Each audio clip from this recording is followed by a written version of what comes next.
오 하나님 감사합니다. 성령이여 우리에게 성령이여 우리에게 임하여 주옵소서 임하여 주옵소서 주님의 큰 능력을 주님의 큰 능력을 내 심령 속에 두 손을 높이 들고 크게 외쳐봅니다. 주님은 생명수 주님은 생명수 결코 마르지 않습니다. 아멘. 나를 다스리시는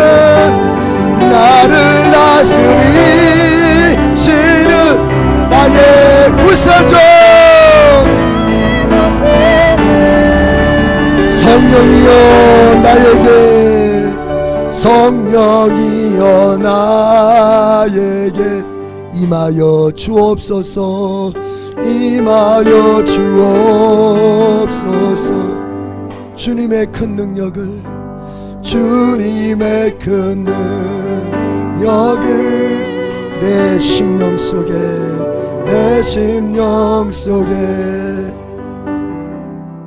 오늘은 제가 앞에서 말을 많이 했으니까 기도를 한 가지만 하고 마칩니다. 주님 감사합니다.